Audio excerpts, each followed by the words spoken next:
Welcome to Recharge. Real stories, real strategies, real estate. I am Ashley Dane, joined by my co-host Kaylee Wilkinson, and today we have a legend amongst our viewers here. We have the top RE/MAX real estate agent in the world. Not just 1 year, 2 years, 7 years across his career. He has led the entire world of RE/MAX in production. And it's truly an honor. Jordan Cohen from RE/MAX One in Southern California, author of Agents Ed. You are just such a wealth of knowledge, and we feel truly honored and privileged to have an opportunity to chat with you and dive into what makes you tick, what's made you so successful. And I know you live in an entirely different market than we have in Michigan, but one of the things I appreciate most about your career is that what got you here was your grit, how hard you work. You truly work in every sense of the word. So, Jordan, thank you so much for taking time out of your very busy career to share your story with our agents. I really appreciate it.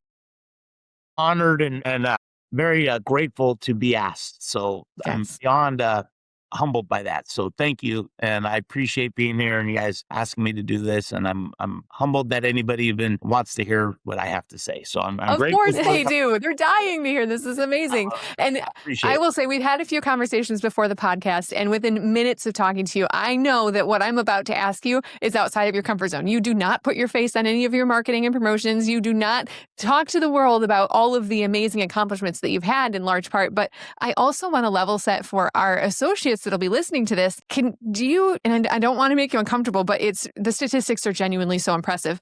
When you look back at your career, do you know what your approximate lifetime volume has been? I mean, this is going to blow us away in Michigan. I've been doing it 35 years, and I average, over 300 million a year in sales, and I've been doing that for a while, probably about maybe 10 years, probably at that. But when I started at entry-level homes. So my first 7 years, my average sales price was anywhere from 150,000 to 200,000. So that was the first 7 years. And then I took a chance and I became the top agent in that area pretty quickly, a couple years through like marketing and prospecting, cold calling. And then I got my first $1 million buyer. And I had never even been in a $1 million home before. And it was about 7 years into my real estate career. And he said, "Hey, man," it was a pro athlete. It was my first pro athlete. I've had a bunch of them since. And he said, "Hey, why don't we look in Westlake Village?" I go, "Yeah, man, Westlake Village." He goes, "I think there's some great guard gated communities there." I said, "Some amazing guard gated communities." I didn't even know where Westlake Village was because back then it was before the internet, right? There was no Yeah. internet. Not only was there not realtor.com, there wasn't even an internet. So I had to call some realtors that I had met at seminars and ask them about Westlake. They told me there were some guard gated communities. So when I went out there to preview and start showing them properties, I was excited, right? I was like winning the lottery. It was my first $1 million buyer. And I met the realtors in this new area, which was about an hour drive from where I was. And all the realtors were really nice and they're all good and nice, but I didn't think any of them were necessarily better than me. They were just in a position of selling $1 million homes, and I wasn't in that position. So after I did that deal and I got that big paycheck, I think it was $1,550,000 was the first one. That was like winning the lottery to me, right? It was like 40 grand, 35 grand, whatever it was. And I remember calling my wife from my big cell phone, and I called her and I said, I could beat these realtors. She said, "What? I want to move." I had a baby at the time. And I go, "Do you want to move to this town and start over, like literally start my whole career over?" And so she had confidence in me and trusted me. So we did that, and it's been a great run ever since. So I have no idea I don't know if I answered your question. I have no idea what my total in the billions for sure. I just don't know how many of the billions. But First, the decision to move to an area where you know no one. I mean, you didn't even know where that city was before you were going to go see homes. It's so bold, but you did it on the premise and the foundation that you knew that you had the professional chops. You knew what needed to be done to get there, which is really, really remarkable. Now, if we're thinking about if you're doing 300 million a year over the course of X number of years, you've been in the business, I feel like you probably have sold more real estate than we have in the entire state of Michigan. Did you ever imagine that your career would end up this way? You started in a normal, a $47,000 average price point. That feels like Michigan. Did you ever imagine that your career would land you here? no, my dream was to be able to buy a $250,000 home someday and raise my family. So no, I didn't dream. But what happened was when I saw that the brokers that were selling the $1 million homes were doing 20 million a year. I mean, that was like unattainable to think about. And then when I moved, I started over. But the one thing I was armed with was I created a very good, I want to sound humble about it, but what I like to think is an unbeatable listing presentation, right? So I believe the most important skill set a realtor can have is the ability to walk in on a listing, compete against other realtors and win, take advantage of every situation. And then once you win, that commission is going to be yours. So how do you get to that point? Marketing, process, all the same stuff, open houses, the stuff that realtors do. So because I had enough confidence in myself in my listing presentation, I knew I would do well. I never imagined, I would live a really good life that I live. I never imagined that. So it's been a awesome thing. I know when our agents hear like the level of production that you're doing, they're going to be shocked to a certain extent. How many transactions in a year on average are you working through with clients? I'm really, I have ADD, so I don't really pay attention to like numbers Yeah. I have two full-time assistants. I don't have a team. I don't have any partners. I don't have a buyer's agent, nothing like that.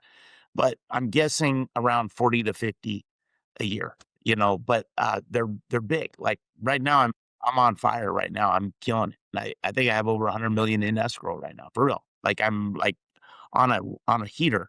And then what I don't do anymore, because I'm older, I'm maybe 60 years old this year, what I'm not doing is the prospecting stuff. I don't really, fortunately have to do too much of that stuff because I get a lot of calls now. I built my name in my town and a really good reputation. And so now I take whatever comes my way. And fortunately for me, it's a lot. So I'm very lucky and fortunate like that. But I'm going to guess 40 to 50. That's about the most that I can handle, to be honest. And lucky is probably, I love that you're using that word, but you have earned this, Jordan, every step along the way. You know what I'm not good at? I'm just going to tell you, I'm a really bad businessman. I'm not, like, I guarantee you the majority of the agents listening to this are better business people. They know how to delegate better than I do. They know how to run an operations. I'm terrible at that. You got to know your strengths and your weaknesses. I'm terrible businessman, but I don't even know how to, write offers or do DocuSign. Fortunately, I have two assistants for that. But what I'm really good at is sales. So I know that's my strength. So the more people I'm in front of and talking to, the more business I'm going to do. If I was a really good businessman, I would be able to handle more units. I'm just shitty at it. I don't want to do anymore. I'm just a bad business guy, but I'm a great sales guy. That's And there's balance in that. And like Ashley said, the numbers are incredible. They're impressive. But one of the things that stood out to us right away before this interview was just how incredibly genuine you are and warm. And that's all part of your energy. Use that now to your advantage. But you have this energy that makes people feel seen and heard and welcomed to have a conversation with you. Is that your natural state, or is this something that you've developed over time through your career? It's my natural state. I mean, Yeah. the way I look at it is we're nothing that important. We're not doctors. We're not police officers. We're not school teachers. We sell real estate, and it's not that hard to become a realtor. So it's just becoming there's no reason to have a big ego, right? So we sell real estate. Some sell more than others, but just keep the head down and keep grinding. But there's no reason to be anything but humble. And so, I love some of the, cool comments I get and DMs. I answer all of them and calls. I'm always happy to help real estate agents when they ask. I have no problem with ever that. Give back a little bit. Yeah, my parents raised me well, and I didn't come from a lot. I'm a humble guy. And I'm almost weird to even say humble guy because I try to be as, full as I possibly can. But I get excited when I sell a big house. I ain't gonna lie to you. It's awesome. As you should. I mean, you've earned it. You've earned where you're at now through your humbleness, through your comfortability with having conversations with just about anyone. But I have to imagine much of your success comes from making people feel comfortable and seen. And do you find now that your high net worth clients or celebrity clients need something different emotionally than anybody else? Or do they want what we all want, which is to be trusted and have attention and your confidence? Is there a difference there? No, there's no difference. They all want to be treated. It's a business transaction. Fortunate that I make friends with a lot of the high net worth clients and famous people. I was showing property yesterday to Aaron Donald, 3-time defensive player of the year, one of the greatest to ever play football. And we hung out. We had a great time. Like, it's fun. I enjoy hanging with guys like that, right? So it's a lot of fun. You got to practice this, be discretionary or whatever that word is. You got to protect people's privacy. And when a famous person a home, I go out of my way to hide it the best I can. Not always successful at that. Sometimes it makes the press, but it's never because of me. So I try to protect people's privacy, and that reputation gets out. So I get a lot of referrals because of that, because they'll say, hey, I bought this big house and it never went in the press. My guy Jordan, whereas most realtors that represent those famous people, they leak it, right? So it hits the and all that. I'm not always able to hide it, but I hide it more than most realtors do that get famous people. But no, you just be yourself. I've starstruck a few times in my life, handling it, but I'm not starstruck anymore. But I've had those moments of being totally starstruck for sure. And honestly, that leads us so perfectly into your book. We read The Agent's Edge in our broker owner book club that we have for the region. And you had so many good stories of the moments of your career that have built your career, the highs, the lows, the funny parts. So if anybody wants the insight on some of those stories, definitely highly recommend the book. But in the book, one of the concepts that I really appreciated was your approach to real estate, that when you're working with sellers, you want sellers to interview you. You want the chance to prove your worth. And when they hire you, you're going to work as an agent on their behalf. And you have more exposure to it, obviously, in Southern California than we do in Michigan. But the way you pitched it in the book was a position of an agent from a sports agent or an entertainment agent, what they are doing on their clients, how hard they work on behalf of their clients to do the job. And you've taken that approach for real estate. What was the process that sort of became clear as a really fantastic avenue to serve your clients in a very proactive way? So I always try to think of things that will give me an advantage over my colleagues, my competitor, because real estate's a competitive business. Believe that most sellers, before they list with somebody, unless it's friend or family, are going to interview more than one, right? And I learned that when I used to do expired listings, right? So I knew I had to interview and compete. So I'm always trying to think of unique things to put me because you never know what a seller is what's going to resonate with them. What's the one thing, like in the book I talk about, even utilizing the simple things like photography, but what do I say along with it and all that kind of stuff that makes me stand out. So the agent, that's one of my favorite things I say all the time. And I say to a seller, I say, Mr. Seller, I say, just like an agent of an athlete or an actor, a pro athlete, any agent could get them a max deal if they're a max out skilled player. But what sets that agent apart is getting them the Subway money and the Pizza Hut money, because that's what the athlete does. I go, for me, I'm the same thing. I'm an agent. I'm going to work all day, every day promoting your home the same way a sports agent or a movie agent does for their clients. The difference is your house is my star. So I'm going to spend all day, every day promoting your house. And then I say, new thing I say every day, I go, Mr. Seller, I'm just going to be honest with you. I only get paid when I sell your home, not when I list it. So when I list your home, a lot of realtors celebrate a listing. I don't. When you list with me, I get excited because it gives me the opportunity to go to work and sell your home. And that's when I'm going to get paid. That's when we're all going to succeed, is when I sell the home. So again, a lot of agents jump up and down when they get a listing. For me, it's time to roll up my sleeves and go to work. So I only get paid when I sell it, not when I list it. That's a hard thing to say. I have to be really confident to be able to say that to a seller, but it makes sense. I have sellers say to me all the time, that's great. That makes sense.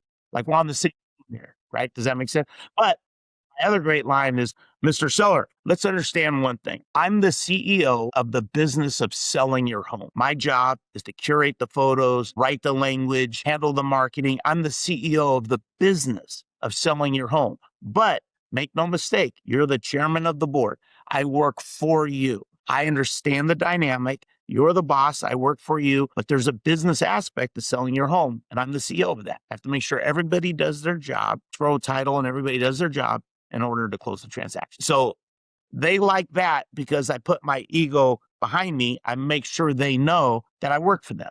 I never say with anybody to sell, that's a real estate thing. Oh, I'm excited to work with you. I want to work with you. I never say that. I say I'm excited to work for you.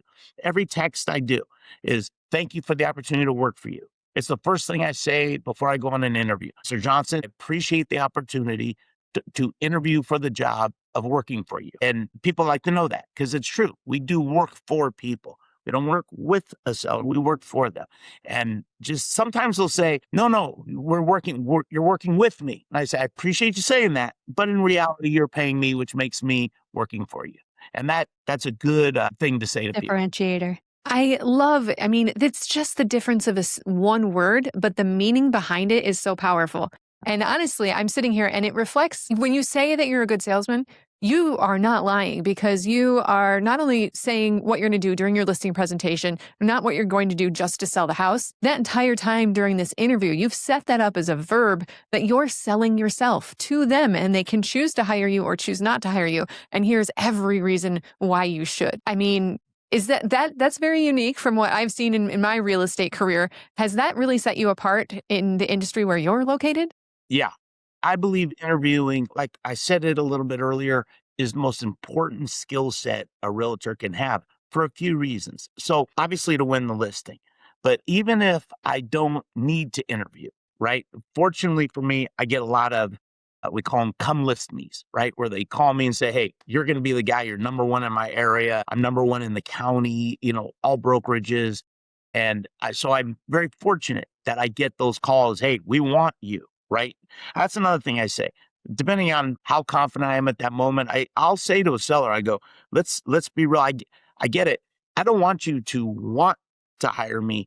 I want you to feel you need to hire me for you to be successful. For us both, you need a realtor like me that knows how to market, promote, cast a wide net, and get a buyer to make the commitment to buy your home at a big number. So you need a realtor like me that's going to be able to accomplish that. I don't always say that, depending on the vibe of the meeting, but to answer your question, the better you are at interviewing. So if somebody says to me, Jordan, you don't need to interview, I say, do you mind just giving me a few minutes to pretend like I need to interview? The reason is I want them to appreciate everything I do, the marketing I do. And I want them to even have more confidence in me because I feel I'm going to have better control on the pricing. I'm going to have better control on the request for repairs. I'm going to have just better repairs on a potential price reduction. The more they respect me, the more they appreciate what we do as real estate agents, the marketing, the money we invest, not spend, the money we invest in getting the home sold, the better control we're going to have on the transaction. So that's why I do interviews, even if I don't need to. Just thinking 2 steps ahead. That is a beautiful piece of wisdom. I hope every single one of our agents listening appreciates that. I agree. And I think it goes back to your humility, but also your work ethic. You're hands-on in every piece of the transaction from the very beginning to the end. I imagine you get yourself into a few situations daily, even where you're listing a house or presenting your listing presentation. What are the non-negotiables in your process before a home ever goes live? It would be leaning towards you do the high-end photography, you do the marketing, those types of things. And I'll say to a seller, and of course they're always going to say yes. I'm going to say, I need to make sure that you're okay with me showing the home with 24-hour notice, right? And, just, of course, I need to make sure that you're okay that I'm not going to do broker previews because I think that's a waste of time. I want to show it to brokers with their principals. Just because I'm busy, right? So I don't have time for that kind of stuff. And so I sell that as a benefit. I don't know if I answered your question right. That does answer the question. And again, you are busy. You are hands-on. You go from start to finish. You are a single agent. You don't have this massive team behind you that fills in the gaps. You're the filler of the gaps. So what does... Or a $50 million home. And I have everything in between. So it's literally the same marketing, the same, ways that I have to expose the home to the most amount of people, to maximize the exposure of the home. So I have to convince them that, which is true, by the way, that I'm going to treat them the same as anybody else, right?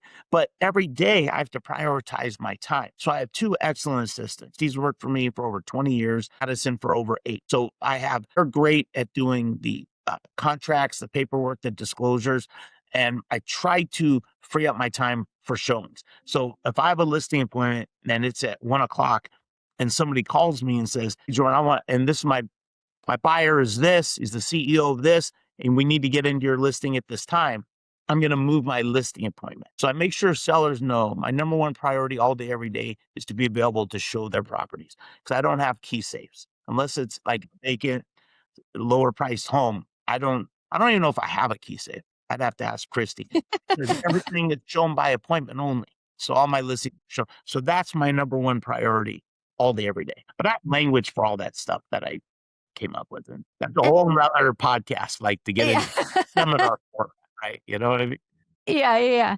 So in some ways, you're sort of a legend for using your active listings to garner more listings. Can you walk us through what your farming looks like and your social media strategy? Sure. So that's the bulk of my business is geographical. Right. Farm, right. So I had my geographical farm. When I moved out here, I didn't know anybody, literally nobody. And when I first started many years ago in this area, over 25 years ago, after I sold that first home, I asked him to gather the mail that every broker does, right? So once I saw that, I knew I had to do bigger and better because I had no name. I worked for a company at that time that was one office in a whole nother city, county, right? So I just opened my own little, I didn't have a receptionist or an assistant or anything like that.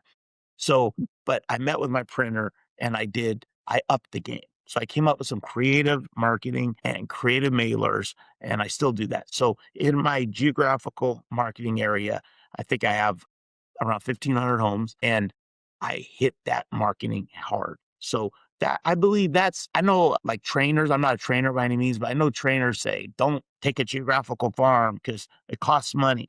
I never say spend. I don't spend a dime. I invest. So I like to invest in myself because I have a good listing presentation. So I have a geographical farm that I hit hard with high-end stuff. And the way I look at it is if I get one or two listings because of that a year, it more than pays for it. And I obviously get way more than that. So yeah, I'm a household name in my area and I mail a lot of just listeds, just solds with testimonials. I'm a big testimonial guy. I just sold a home. I closed about a week ago for the former chairman of Disney, Bob Chapek, amazing guy. And I sold his home and we sold it for $13 million. And he wrote me an amazing testimonial. So I'm in production now on an awesome mailer. It'll be big, shiny, and it'll be phased out of the house because I'm not trying to focus on the house, but it's going to be block big of his testimonial.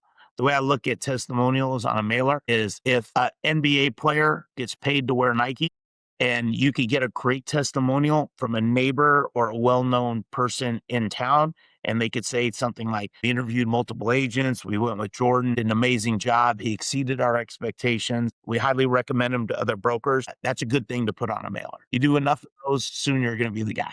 Those tidbits are super helpful for people in luxury markets, but also those are basic things that, maybe agents in Michigan who aren't in luxury markets can take a hold of and implement immediately. And so I think it's very valuable information that you just shared there. So thank you. I first thought about doing that a lot when I first started. Literally, I can't even, I'm proud of it. But when I started, I think the first 3 or 4 years, my highest sale ever was $200. So I was doing testimonials then. Anybody that you could sell, especially if they've lived in that area for a long time, everybody knows them, if they're original owners, and they write you a nice testimonial, even if you write it yourself and they approve it, it's a statement to mail out into your area where they go, wow, we know Mr. John. Wow, look what he says about Jordan. We should talk to Jordan when we sell. And then you're in front of them all the time. Jordan, even earlier in your career, I was impressed by your proactive approach to marketing. That seems to be what really differentiated you from a lot of the agents in your area, was that you were going out and seeking people to publish marketing things. You were investing in marketing. Now, I love marketing and I love technology and real estate. I lean that way. There was one section of your book when you were talking about how oftentimes you're choosing not to do videography, you're not doing floor plans. And my first reaction was shock because, my gosh, it's a standard.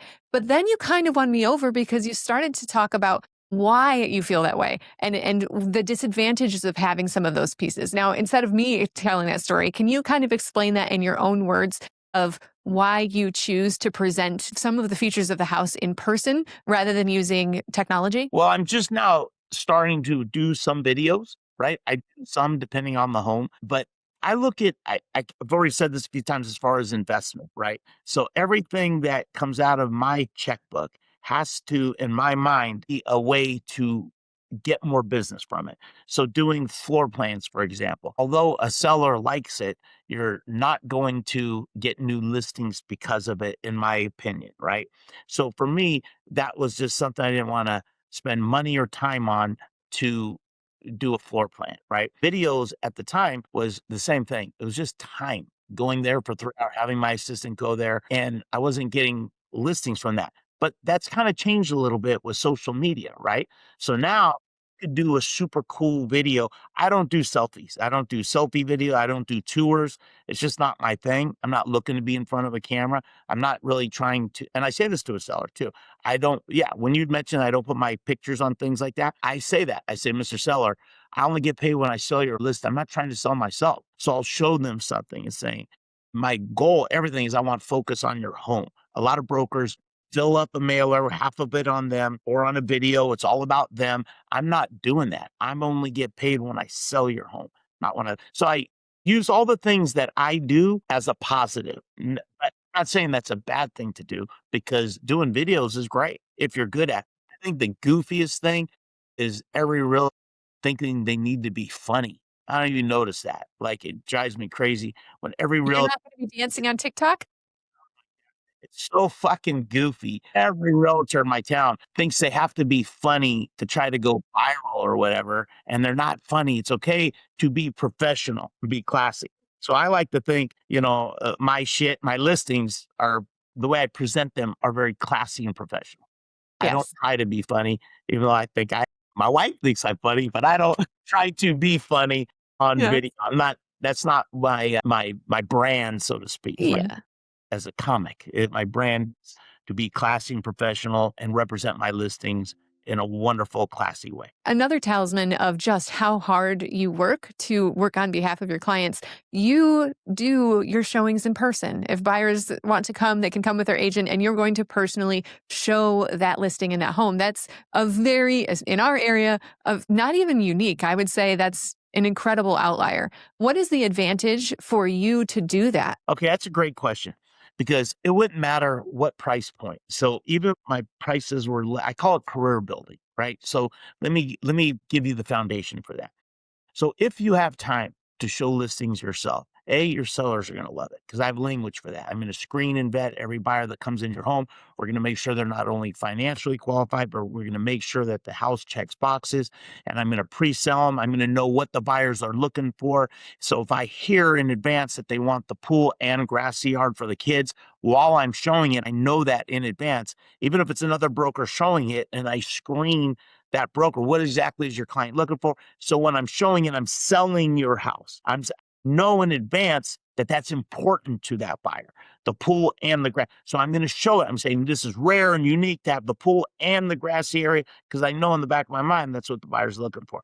So you're hiring me to not only market and expose your home, but to actually sell it, overcome objections, and justify the value. So when I'm there in person and I could talk about the value of your home, that's a benefit for you. So that's a great listing tool, right? But on a career building, the example, I think I put it in the book, I think actually, is I get listings every year. With this example is Jordan, you were the listing agent when I bought it. My realtor, and I never say anything negative about any realtors. In fact, it's the opposite because I know I have a target on my back in my area because I do well. So the first thing I say is, your realtor is fantastic. Communication's been great. The other brokers always go, wow, that's nice, right? So, which is true. But at the end of the day, 3 years go by, 5 years go by. Their broker can move out of town. Their broker can retire or lose communication with that buyer. So who is that person going to remember? They're going to remember me, the strong listing agent that was there at the showing, overcame objections, justified value, and odds are they're going to call me to list the home. So it's career building. If you have time, it's a benefit to show your own listings. I just believe that. If you don't have time, you don't have time. If you have, I don't know how many agents that are listening to this have 20 listings and just don't have time, but I believe in trying to make time. You never know. You don't know if that buyer just met this with the internet the way it is today. I show up at my listings and they meet these realtors on Redfin.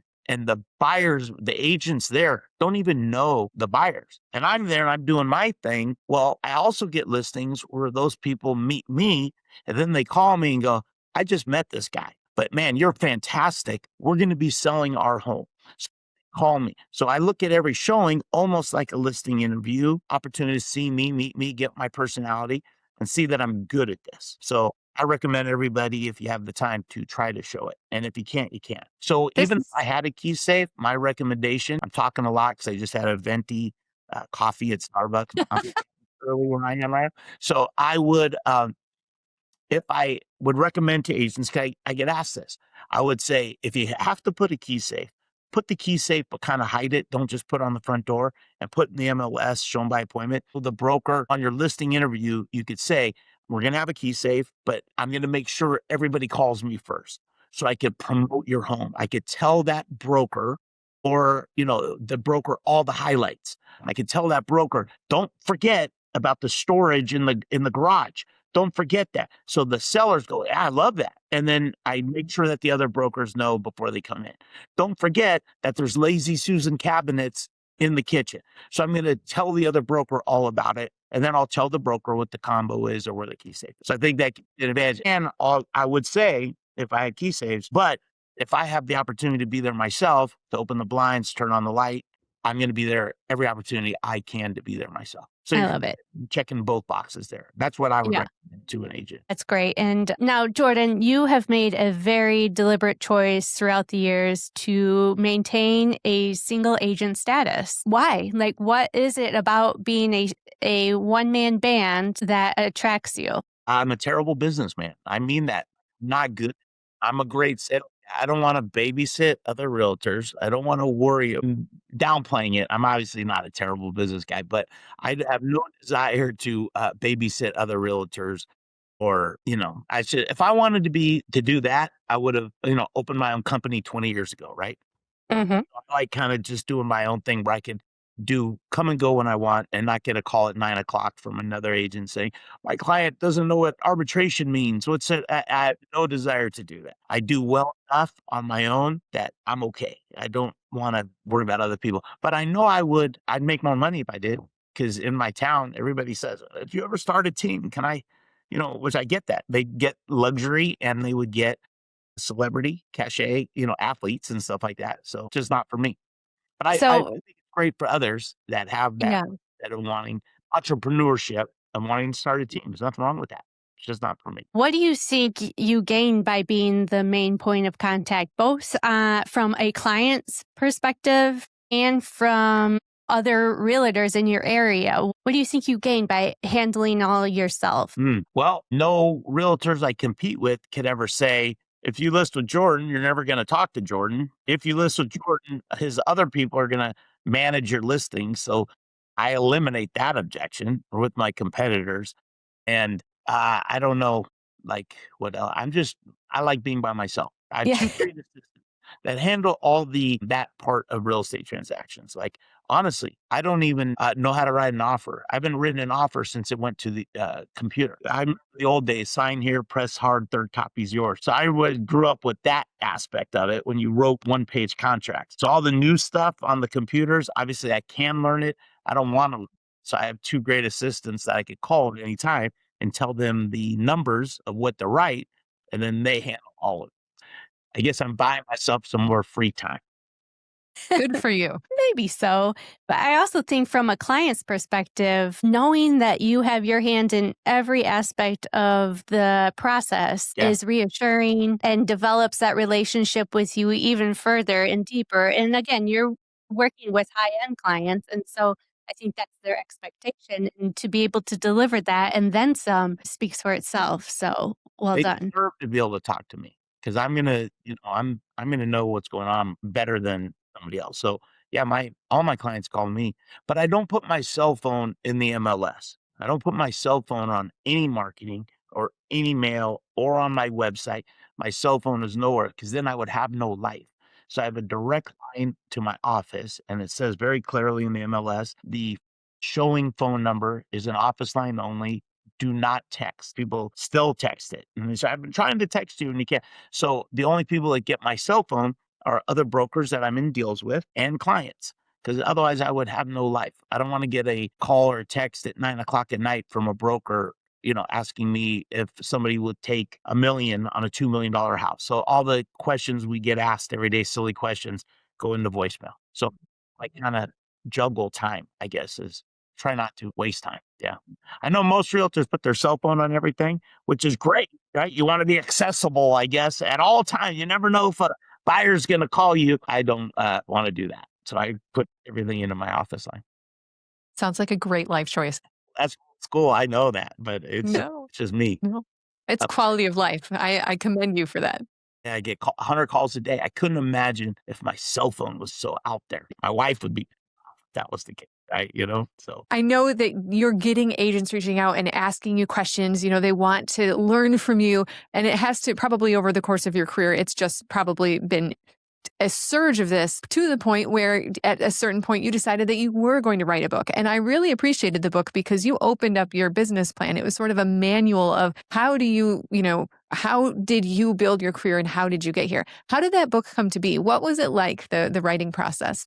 thank you for asking me that. I'm very proud of it. And I'm blown away that it's been 3 years and it's still in the top 10 on Amazon for real estate books. And they offer me to write more and more. HarperCollins leadership. They offer me to do more all the time. And it's just, I'm not going to do any more because the first one I felt was so good. I don't want to write a shitty one and then and so I'm happy with the one that I did. And I'm not going to do another one, even though in my book, I wrote on book number 2, I'm going to do this. I just decided I don't want to put that at risk. But that was a interesting story how that happened. So I had a client, it was a movie agent with CAA at the time, Creative Artists Agency, and I was selling his house. And he goes, "Hey man, you're really good at this, man. Are you really the #1 Remax agent in the world?" And I said, "Yeah." "Shit, man, and you're great." He goes, "Ever thought about writing a book?" I go, "No, I never thought about writing a book." He goes, "You ought to think about that. Can I connect you with one of our literary agents?" I said, "Yeah." So I had a Zoom with a literary agent from CAA. He lived in Philadelphia and kind of told him my story. And he said, "If you wrote a book, would you literally tell like strategies?" Right? Because it would be like, "Oh, yeah, I have nothing to hide." Right. And he goes, "I would love to represent you." I go, "Wait a minute. So are you telling me that I have an agent?" You know how crazy that was to me? Like, because I'm always on the side of the table that everybody's listening to this. I'm the one to interview. And he goes, "Yeah, oh, yeah, I represent you right now. You're with CAA."